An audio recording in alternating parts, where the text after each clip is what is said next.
February jobs report shows employers cut 92,000 last month, while the unemployment rate ticked up to 4.4%. This is AP News. By texting 64,000, you agree to receive recurring automated marketing messages from IQ Bar. Message and data rates may apply. No purchase required. Terms apply. Available at eatiqbar.com/policy/terms of service. Most protein bars are packed with sugar, carbs, and unpronounceable ingredients. There's a much better option. I'm Will, and I crafted IQ Bar plant protein bars with clean, functional, delicious ingredients to empower doers like you with superior brain and body fuel. Now you can get 20% off all IQ Bar products plus free shipping when you text radio to 64,000. That's radio to 64,000. As a social influencer, my days can be busy. 4 a.m., I hit the gym. 4:32, protein smoothie. 5:08, save time and money bundling my home and auto insurance with Progressive. Wait, if I bundle and save time, what would I do then? Just sit here and reflect? Like, why am I qualified to influence anyone? And how those weights are hollow? And half of my followers are bots. You could save time and money bundling your home and auto when you switch to Progressive. It's one less thing to worry about during your already busy day. Progressive Casualty Insurance Company affiliates and other. Hey, Cudahy to all my friends and relatives in 4 directions. This is Robert Pilot of Native Roots Radio presents I'm Awake. I'm here to ask you for your support. Finding honest Native-centered news is not easy. But with your support, we're able to provide accurate information about Standing Rock, Line 3, treaty violations, and COVID-19 in our Native communities. Please visit Native Roots Radio Network on Patreon and donate if you can. That's Native Roots Radio Network on Patreon. Pinigigi, and thank you for your support. Aho, this is Robert Pilot. For Native relatives, healing is more than just sobriety. It's reclaiming Indigenous masculinity as a sacred, balanced force. Join Hunter Thundercloud for Native Roots Radio presents Controlled Fire. We explore how personal recovery uplifts our communities. It's time men step back into roles as mentors and spiritual leaders. Recovery is collective, and it starts with us. Tune in the first and third Wednesday of every month at 6 p.m. for Native Roots Radio presents Controlled Fire. Let's tend the fire together. Support comes from the Walker Arts Center. Did you know that the Walker has a cinema that shows film almost every week?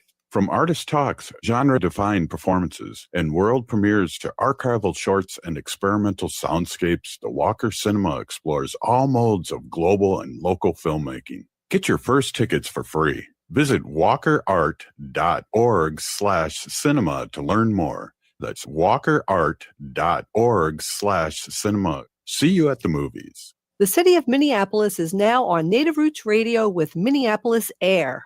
AIR stands for American Indian Relations.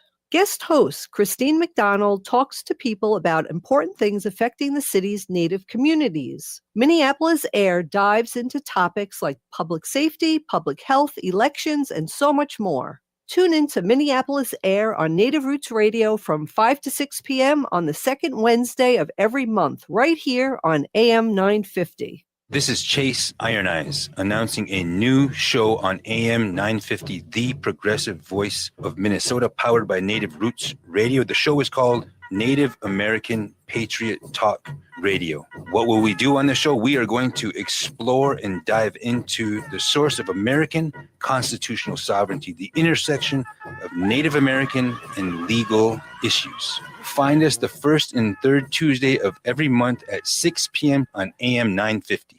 With your AM 950 weather, I'm Brett Johnson. Look for rain throughout tonight with a low around 32, Saturday partly cloudy with a high near 45, and Sunday sunny with a high near 61.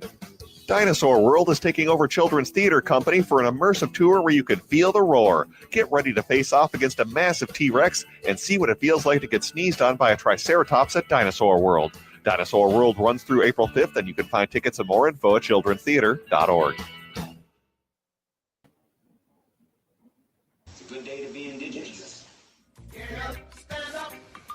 They are going to become more brutal. Because all the hippies were trying to be Indians anyway. They're going to become more repressive because it's a matter of dollars and their illusionary concepts of power. Hey, Victor. We must live in balance with the earth. And also with recent happenings at Wounded Knee. I am awake. Welcome to Native Roots Radio presents I'm Awake, and I'm your host, Wakanja Hade. Hey, Cudahy to all my friends and relatives in 4 directions. You are listening to Native Roots Radio presents I'm Awake, and I'm your host, Robert Pilot. Hey, we discuss local, national, Native news and events, and as you know, Native issues are human issues, and human issues are Native issues. Hey, we have our friend State Senator Mary Kunesh on, and we're doing our check-in, and it's that time of season again. Welcome, State Senator. Thanks so much. Matakiape, everybody. It's really good to be here this morning or today and talk a little bit about what's going on at the Capitol. Yeah, well, it's busy time again, and it's time, again, I want to touch base with you what you've done this week, but also talk a little bit again about the security and how that's working now that you've been in session for a week. Yeah. Well, actually, the security at the Capitol has been going very well. For those that are not familiar with why these changes are coming around, this spring, there was murder of Majority Leader Melissa Hortman from the House and her husband and their dog in their home one evening. A masked man dressed as a policeman came to their home after having been at Senator Hoffman's home, where he shot Senator Hoffman and his wife through the door. Wow. And Senator Hoffman and his wife, I think, each took like 8 or 9 bullets each, but survived. Because those bullets went through the door. The impact to them was not as significant. So once he shot them, went over to Melissa Hortman's home, where they shot both her husband and herself and her dog. And they found they found the guy, they found his vehicle, and in that vehicle was a whole list of Democrat DFL legislators, including myself. Yep. That was on his hit list. And, from that day on, we've all been a lot more vigilant, putting security systems in our home. I'm much more cautious about telling people where I am, where I'm not, all of those kind of things. And part of the fallout from that is the need and the recognition for security system within our state Capitol. There was none at all. You could just walk in any door that was open. And shortly after that, there was a guy that propped open a door, got into the Capitol after hours, and they found him butt naked, sitting on the dais in the state Senate floor. So they tightened up security considerably. There's now metal detectors. Only legislators can carry a weapon other than police officers, which is not, does not give me any comfort, to tell you the truth. We have one GOP member that is very clear about taking his jacket off every morning when we have our education finance hearing, making a big deal that he's got his he's got his holster with his gun pointing one way and his extra ammo on the other side. I'm not sure exactly what he's trying to prove there. I know there are other members that carry, but they keep it under their jacket. They don't need to make a big deal. And actually, I had to move him. I'm the chair of the committee. I did move him a few chairs down because when he sat down, the barrel of his gun faced the staff behind the legislators. So I moved him a few down to so that should anything happen and it went off accidentally, it didn't go into our staff. It actually would go into a wall. And he proceeded to make claims that I was afraid of guns, and he made a silly video about it, blah, blah, blah. But back to the security, yes, you have to now go through a metal detector, and they did indeed find, a weapon or two. And it's been going pretty well. Slows people down a little bit when you're coming to the Capitol or when you're coming to like the Senate building. But, at the end of the day, we hope that it's security, and it's a good process to go through. And, you know, Yeah. to do in this day and age. Well, and it's about time too. I think, I would go to the Capitol, and I think I would go underneath the stairs and then up the stairs and in the elevator. And I mean, there is no one there. There's so many doors you can come in. And we talked about this last week when I was at Washington, D.C. I think I went through two different to get into the area where they do the bills. I had to go through like two different detector places and leave my phone. So I'm glad we're doing stuff, and I'm glad you mentioned the list too, because I was going to bring representatives that were on that list that live close to them. Yeah. Victims. Yep. I'm within probably 12 minutes of Melissa Hortman's home. Could easily been the one, the next on the list. I don't know. But I know that he had stopped at a couple other legislators' homes and found them not home, or they didn't answer the door. And so, he was making the rounds that night, and, we don't know what the next stop would have been had they not been able to catch him. So you've been doing a lot of work. Again, the session has started.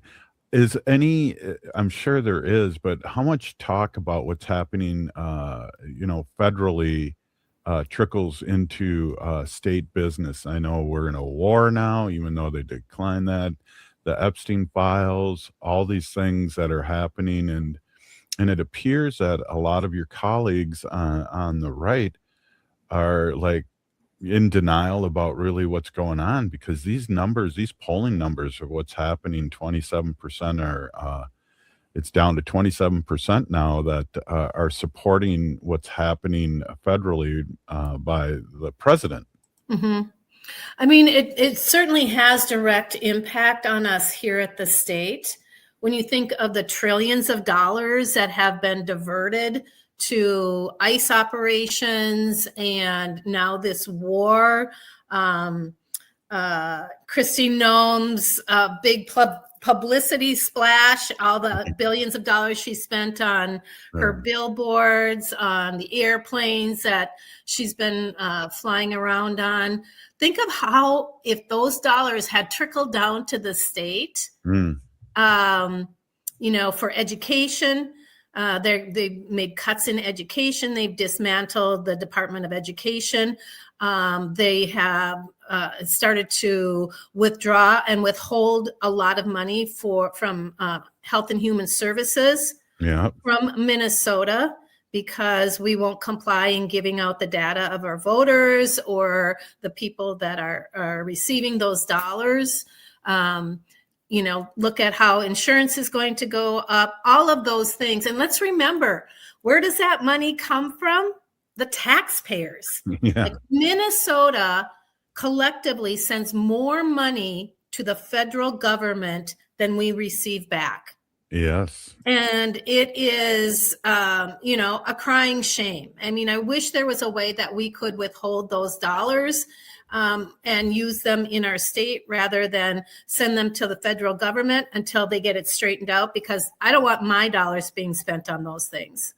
I know. And I've always said, let's make one less B-1 bomber and have universal health care. I mean, amen, brother. Yeah. Right on. Hey, we're here with State Senator Mary Kunesh, and we're going to take a quick break, and we'll be right back. This is Nick.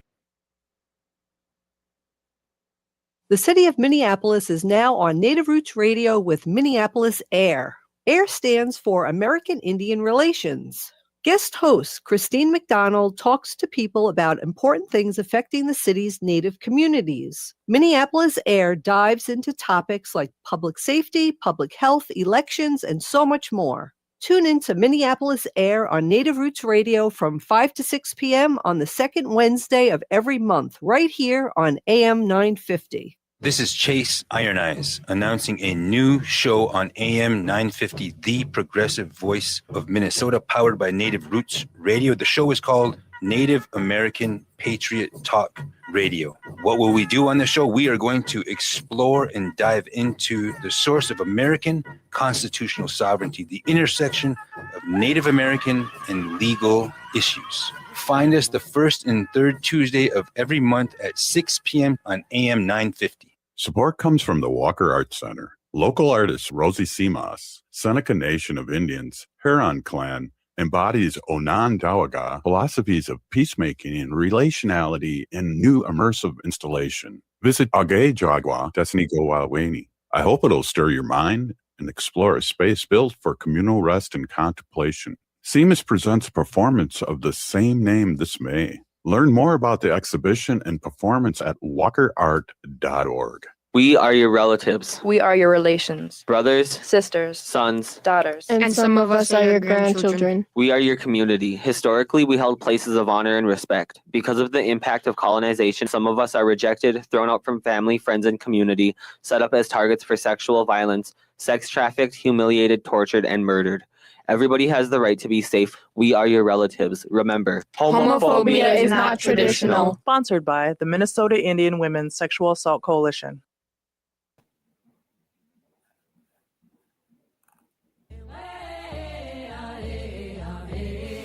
Hi, I'm Jane Fonda, and you're listening to Native Roots Radio. And we're back to Native Roots Radio presents I'm Awake, and this is Robert Pilot. Hey, welcome back, everyone. This is Robert Pilot, and this is Native Roots Radio, and we're with our friend State Senator Mary Kunesh from the great state of Minnesota.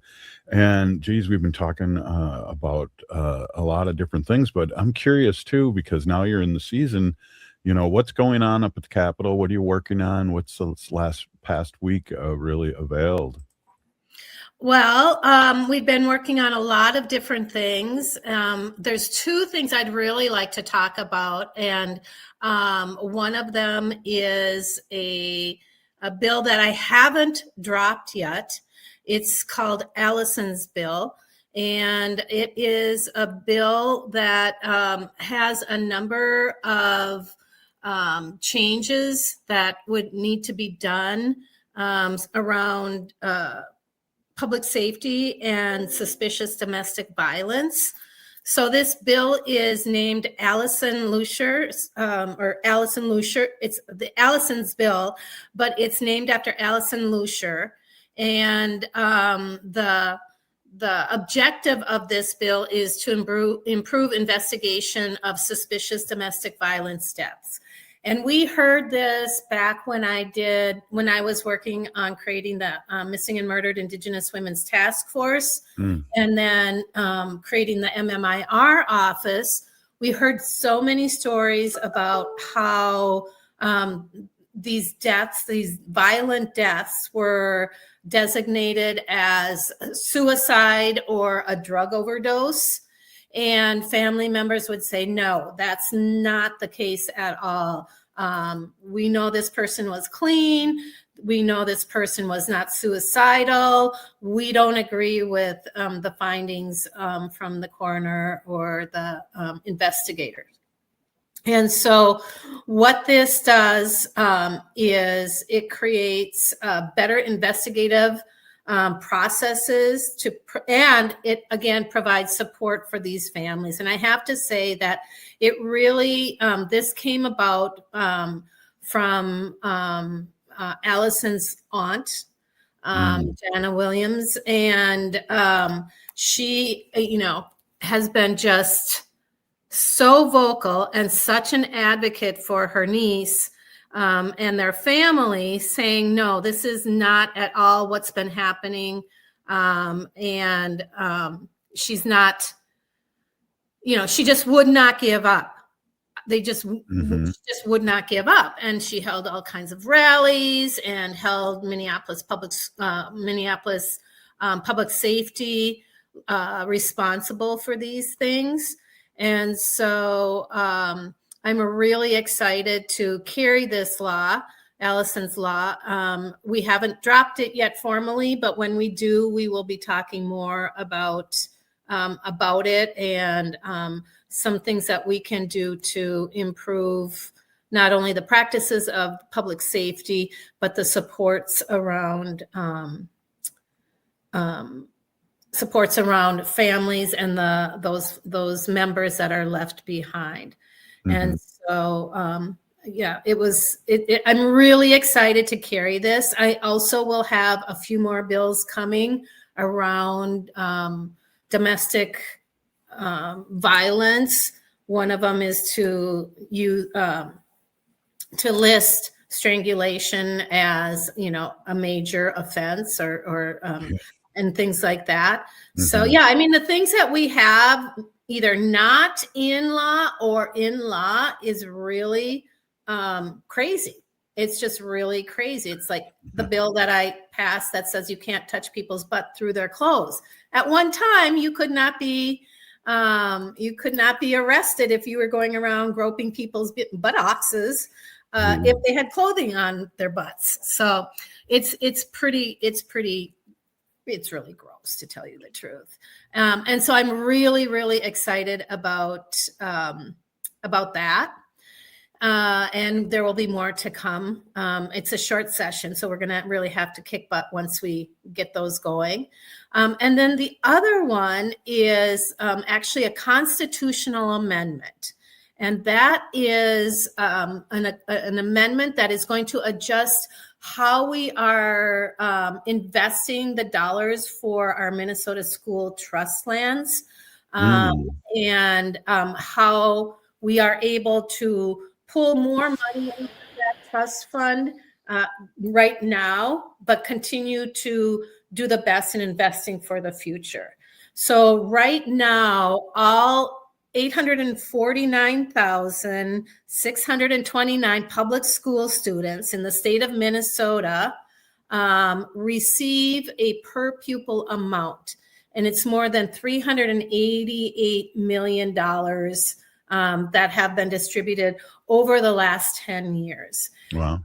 And when we look at, one of the questions is what in the world are the trust lands? And when Minnesota became a state, the federal government said, you will designate X amount of pieces of land that are going to generate dollars for public education. And a lot of states have this, but we received it, in 1858. A lot of those lands have been sold off in the lower half of our state, but there is still so much land up there, school trust land up in northern Minnesota. And most of those dollars were generated through mining and forestry, leased lands and revenue, those sort of things. And what we want to do, what that constitutional amendment does, is it took a look. We had a group look at it, and they refigured the best way to generate dollars and the investment on there, and then how we could increase the payout to our students every month or every year. And so that's a huge one because it's a constitutional amendment and it has to go to the people of Minnesota. It's not something that we can just decree is going to happen. And so I'm really, really excited about that. And I think I'll be talking more about it because one of the biggest things that we're going to need to do is educate the people of Minnesota around this. They're like, what is the school trust lands? And how do we generate dollars? And how do schools use those dollars? It's not very much, unfortunately, but should this constitute, like we're talking, I don't know, is it like 300? Oh, I don't even remember. I'm so sorry. My head is kind of jumbled right now, but it would double the amount that goes out to each student. And it's going to be really important that we pass it. It'll be on the election ballot in the fall where Minnesotans would say, yes, we'll do this. If you don't mark it, it counts as a no. So I'll be talking about this a lot, but those are probably the two big things that happened here at the legislature for me. Other things that we've been working on is getting money out to folks that are affected by ICE and haven't been able to go to work, or their work had to close because of ICE and now are struggling to pay their rent. You know, a rent moratorium would be very difficult to do. And, you know, who does it affect? It affects not just the people that live in their rental spaces, but the landlords as well. And so, you know, we've been really fortunate here in Minnesota with all these mutual aid groups coming together, gathering dollars, helping out in every way possible. And rent is certainly one of them, but it doesn't go far enough. And so there is a little chunk of money that was left over from the Genevieve Tyler lawsuit. That was an African-American woman, elderly woman, where the city took her house into foreclosure, turned around and sold it for a nice chunk of change. Right. And they did not share the proceeds with her. And there was a lawsuit. So consequently, in our state government, there is a little bit of a balance left in that lawsuit fund. And we heard there was a big hearing about that, to use those dollars towards addressing the rental issues. And there was some really ugly rhetoric that we heard back from our GOP members, and, you know, trying to portray these people again as illegals, as, you know, just barnacles on our butt. And but those are some of the things that we're working as hard as we can. I have a quick question. And I know sometimes when these constitutional ballots are out there, like you were talking about just earlier, who writes that? Because sometimes those things are so confusing. If you vote yes, it's no, and if you vote no, you know what I mean? Yeah, I mean there's protocol around how to write, you know, legislation, bills and legislation, so the bill that we have is pretty clear. And we'll talk more about it. We have legal people that have to put it into certain verbiage, or it has to be worded a certain way. But we're making sure that it's just as clear as can be. Hey, we're here with State Senator Mary Kunesh, and we're going to take a quick break. This is Native Roots Radio. We'll be right back. Support comes from the Walker Arts Center, an art space that's more than the spoon and cherry. Galleries celebrate contemporary visual art, including indigenous artists like Edgar Heap of Birds from the Cheyenne and Arapaho nations, and Jim Demeny from the Ojibwe Nation. Additionally, film screens, cinema, and performances are shown on stage. And the Walker is free every Thursday night and free every day for citizens and members of tribal nations. Learn more at walkerart.org. Oh, this is Robert Pilot.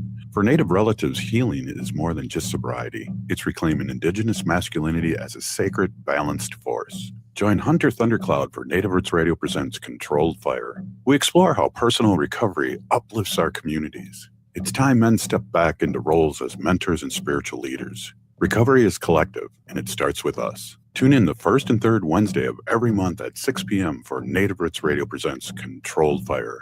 Let's tend the fire together. Support comes from the Walker Arts Center.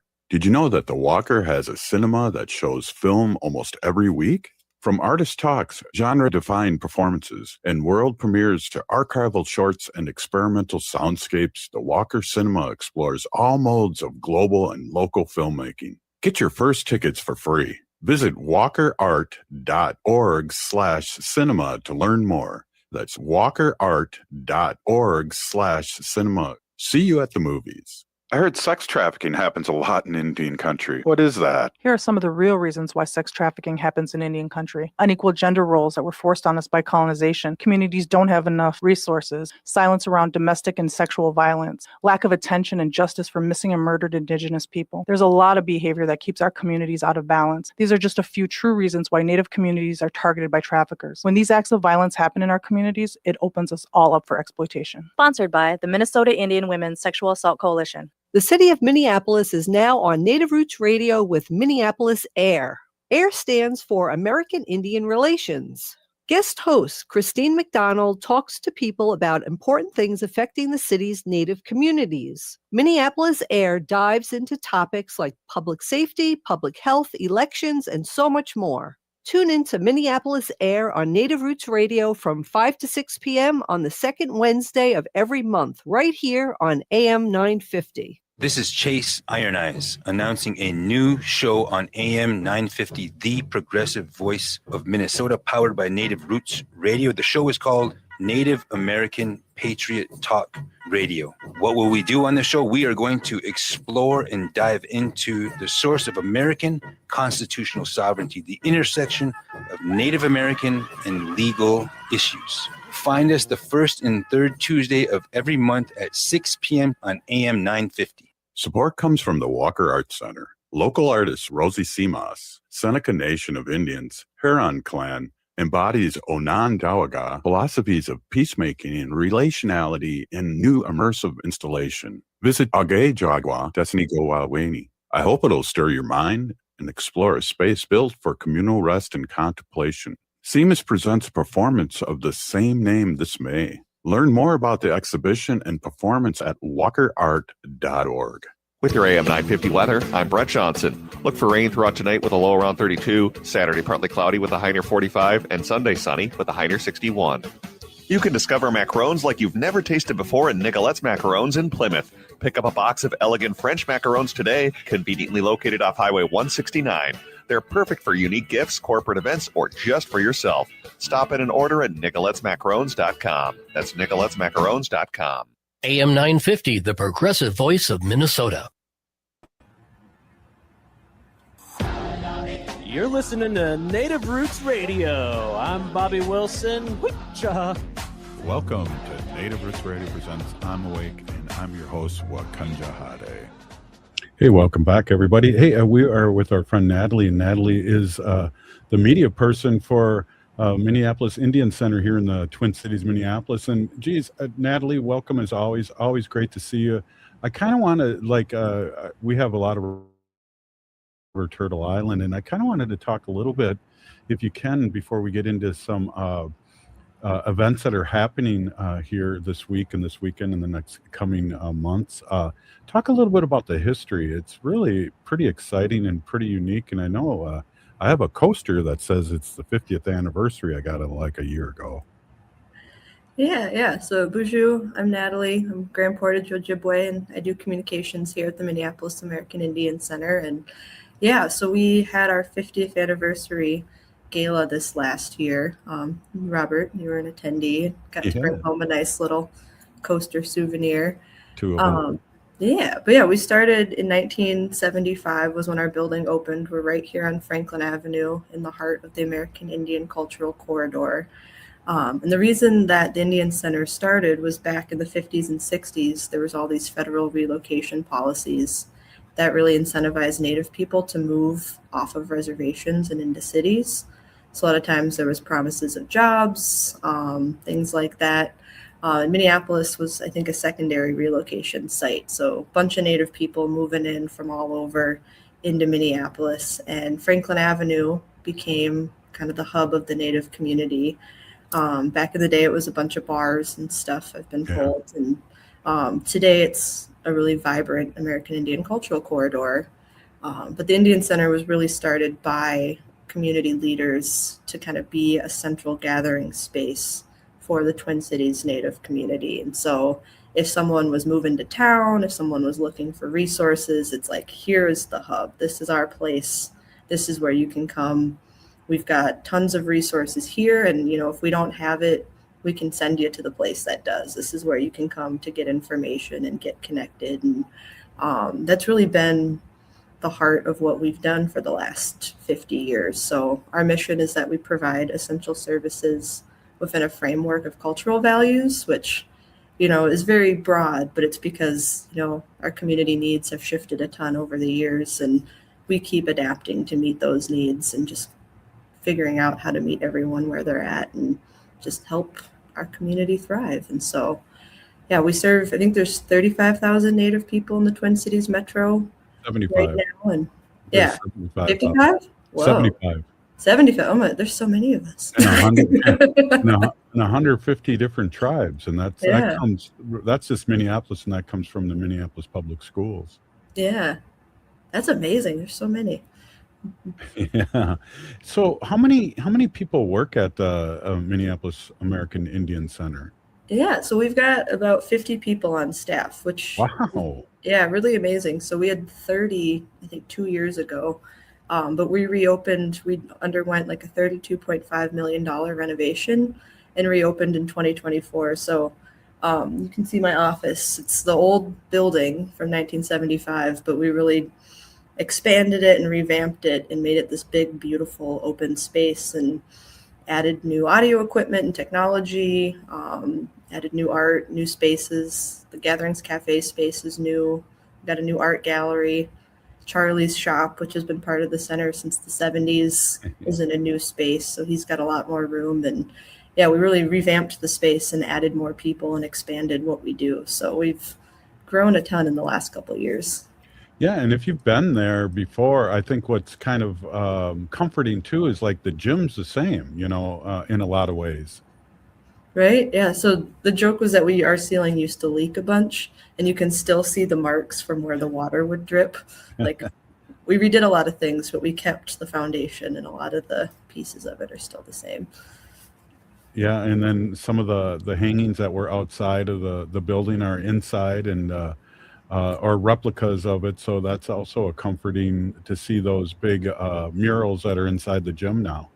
Yeah. The art's a really big piece of it. We've got a George Morrison mural. It's like this giant piece made out of cedar, and it's feathers circling in space is what he interpreted it as. And so that got restored during our renovation and reinstalled on an exterior wall of the center.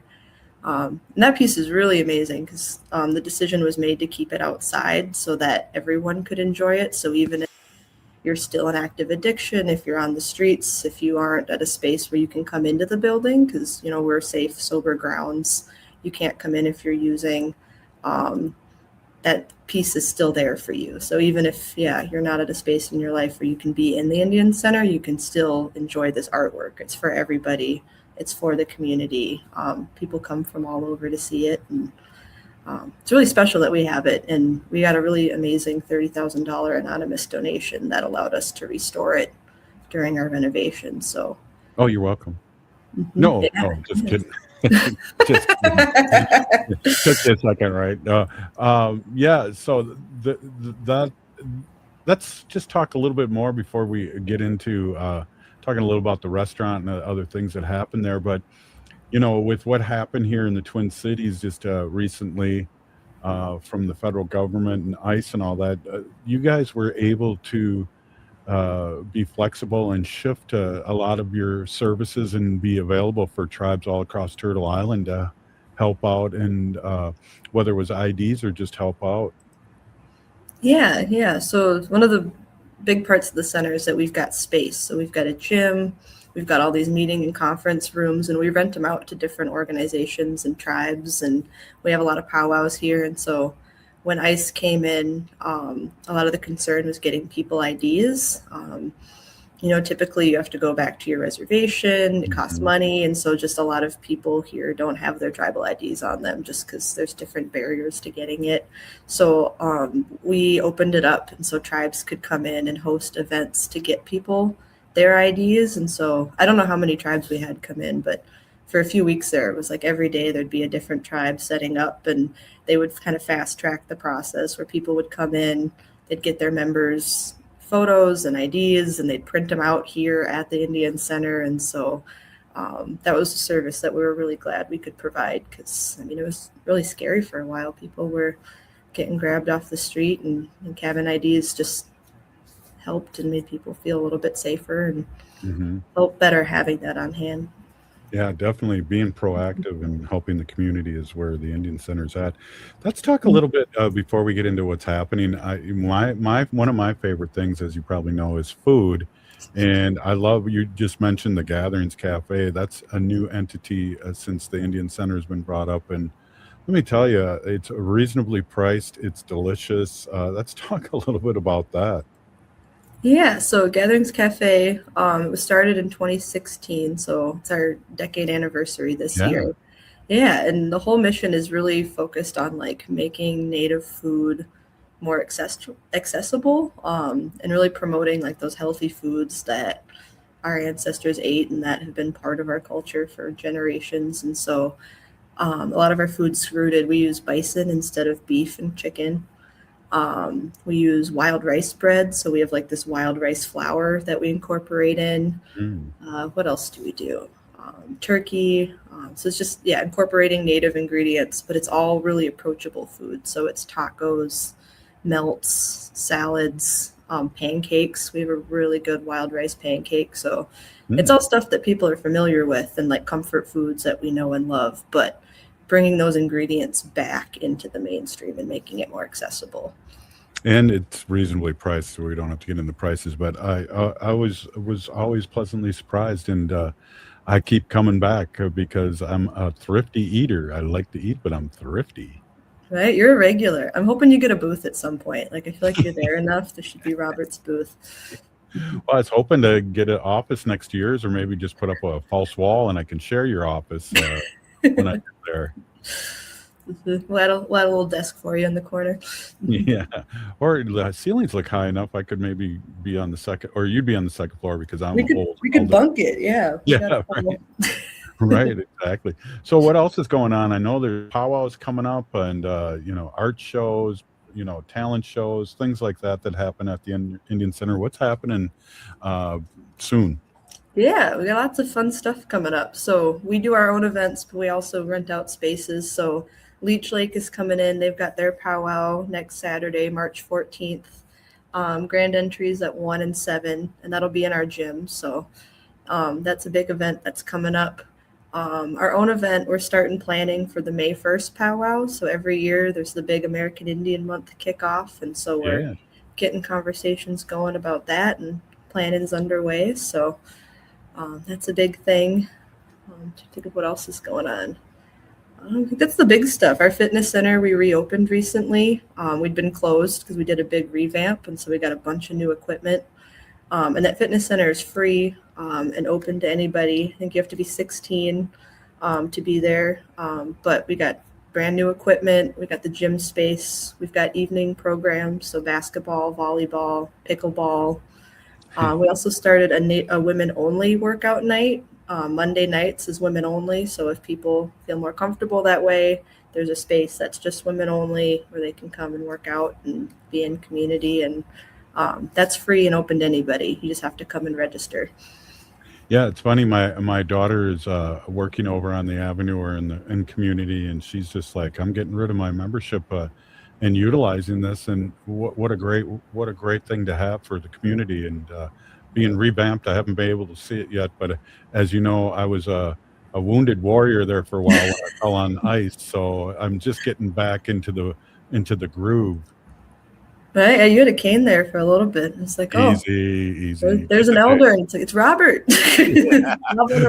Who's that elder with that hair thinning out ponytail? Oh, it's Robert. Hey, ho, hey, and well, let's one last thing.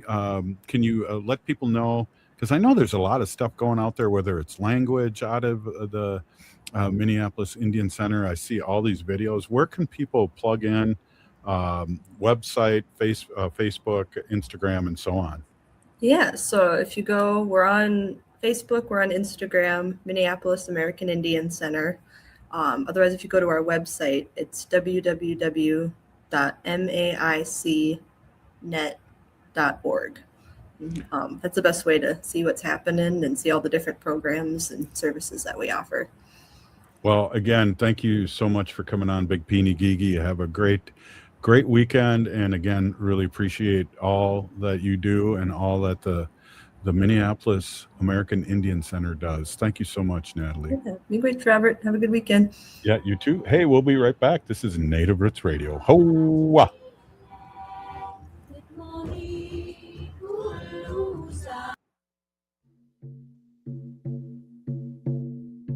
When we heal from our traumas, When we face our fears, let go of our addictions, when we relearn our values, when we live our teachings, respecting our elders, cherishing and honoring our children, when we honor and take care of our spirit, there will be no room left for sexual violence. Sponsored by the Minnesota Indian Women's Sexual Assault Coalition.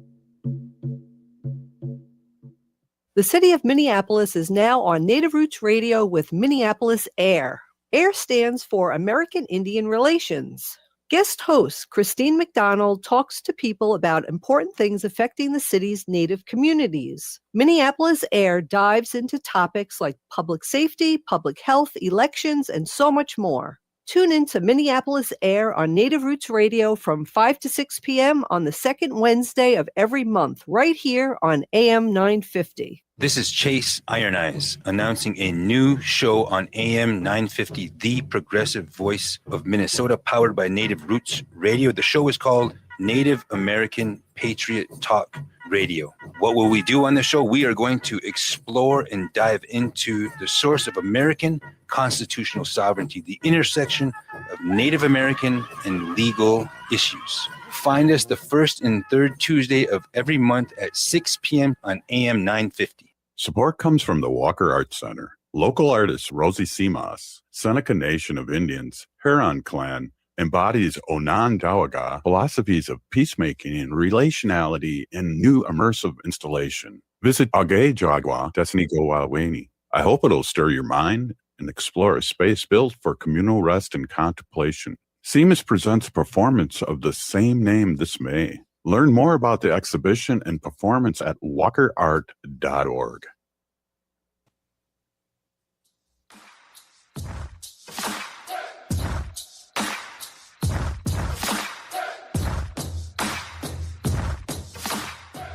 Hi, I'm Tiergan. And I'm Hadley. We're two of the very first listeners, and we're still listening to Native Roots Radio.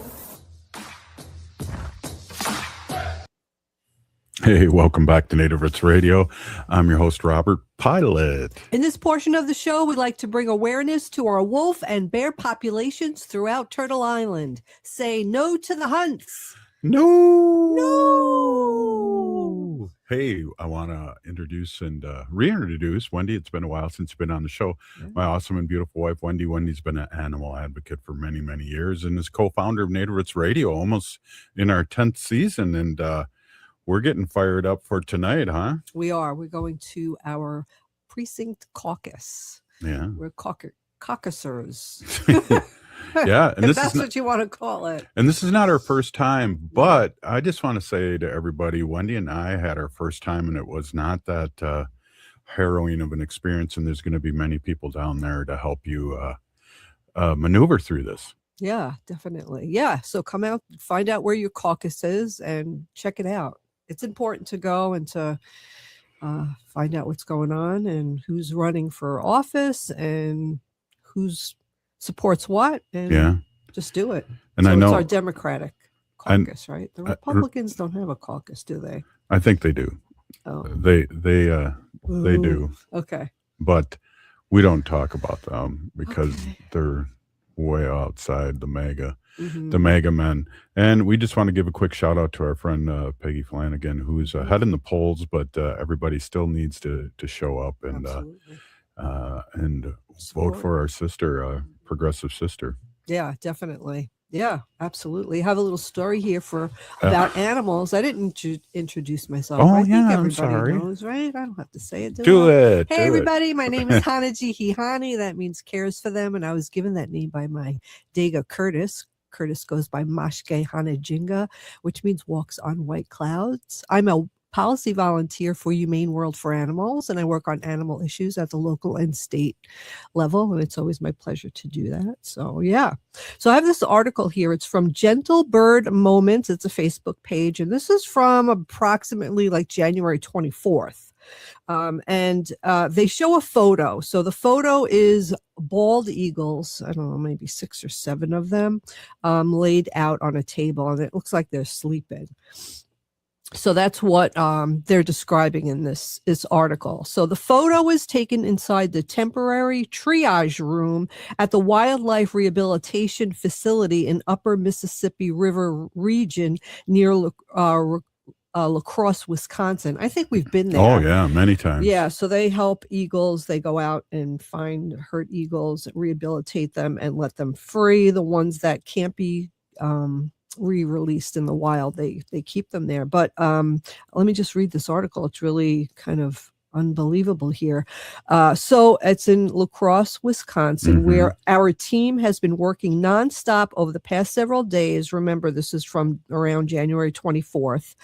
What you're seeing on the table is not a routine intake. So again, there's a bunch of just bald eagles. They're all have their bald top. So we all know that they're over 5 years old. And they're on the table and they're laying down and they just look like they're sleeping. So what you are seeing on the table is not a routine intake. It is a line of adult bald eagles all recovering within a short radius along the river corridor, all showing similar signs of cold shock and acute stress after an abrupt temperature drop that caught both wildlife and people off guard. So we had like really cold temperatures drop really quickly, and these eagles are actually in shock from the cold weather. Wow. Yeah, over the past week, daytime temperatures fell far faster than the forecast. Open water froze overnight. Fish moved deeper. Scavenging opportunities vanished. For large birds that rely on a predictable water patterns, that kind of sudden cold can be devastating. These eagles were found grounded, disoriented, and unable to regulate their body temperature. Several were discovered by local residents who initially thought the birds were dead, only to realize they were still breathing when approached. Wow. Yeah, what concerns our team most is not just the number of birds, but the timing. Mature bald eagles are resilient. When multiple adults are affected at once, it raises difficult questions about what is changing in their environment and how quickly. Some of these birds had no visible injuries. Others showed dehydration, slowed reflexes, and signs consistent with thermal shock after that, the trauma. Wow. Each eagle on the table represents hours of field response, transport, and stabilization. Warmth comes first. They give the birds fluids. Feeding must wait until their system can tolerate it. Recovery is possible, but not guaranteed. And for those watching from home, especially those who remember winters not being like this, it is unsettling to see a national symbol laid out this way. Yeah. There are not only isolated incidents, this is a warning. Right. So we will continue to monitor, treat, and document what we're seeing, and we will keep sharing updates. And many of the birds did recover and were re-released, but that it was just that cold that it was just dropped so quickly, and it, again, it shocked everything and everybody. So, shocked me. Yeah, I think it shocked all of us here. But, it's crazy. Side note, and I know this is our sacred animal portion, it just also amplifies how Minnesotans in particular are out there fighting ice, and we appreciate them, and holy macro, it's been cold, and we've been showing our resilience as people. Absolutely. So if you see any animals stranded or they look hurt, just contact your local wildlife rehabilitation center. We have one here in Minnesota, really close by. It's in Rosedale. Yeah, Roseville. Yeah. Roseville. And we've taken animals there in the past, squirrels. I took a bat there once, taken a couple of squirrels. But yeah, our animals need help. So we just do. And, I was reading this thing. I don't remember if I talked about this on the radio or not. I can't remember. But anyway, we have our crows in the backyard. Yeah. I'm sure that they're affected by that cold snap too, and many other animals as well, not just the bald eagles, because it affects everything. But we have a bunch of crows that come almost every day, and they eat. But I didn't realize this, but crows can see a color that we can't. It's called ultraviolet. And their feathers have pretty patterns on them, like peacocks. Wow. Yeah, but they're all colored in ultraviolet. So they look black to us, but to each other, they look bright and brilliant. Bright and brilliant, like peacocks to each other. Crazy. Yeah, I would love to be able to see ultraviolet. That would be really. I bet you can get some goggles. I bet you they have ultraviolet. I bet you they do. They have those. They have those. They're like a sunglass, right? They're sunglasses, and they can help people who have colored blindness see color. I've seen that. So yeah, definitely. Yeah, definitely. And I've seen people who are colorblind, and they're given these sunglasses, these special sunglasses for colored blindness. Like I think they're very expensive, so it's like a family gets together and gets their person this gift, and then for the first time they put them on and they see color, and it just like they just look around and it's just like, oh my God, they're like astonished, so like the family will blow up a whole bunch of colorful balloons or bring them to some place that's really colorful. I can't imagine going through life and just seeing black and white. It must just kind of, that is the a Wizard bummer. of Oz movie when Dorothy gets to the Munchkin land and everything turns to color. When she opens the door. Like that. Yeah. And then Anyway. it's even cooler when you sink it to the dark side of the moon. Right. Exactly. How much? Oh, we're done. Yeah, we got 30 seconds. 30 seconds. Say Listen, your piece. there's a lot of animals out there who were stranded because their parents were taken by ice. Check out your shelters and let's donate to them and help these animals in the shelters. And maybe adopt them until they can grab their own babies back, fur babies back. Yeah, that'd be great. Hey. The city of Minneapolis is now on Native Roots Radio with Minneapolis AIR. AIR stands for American Indian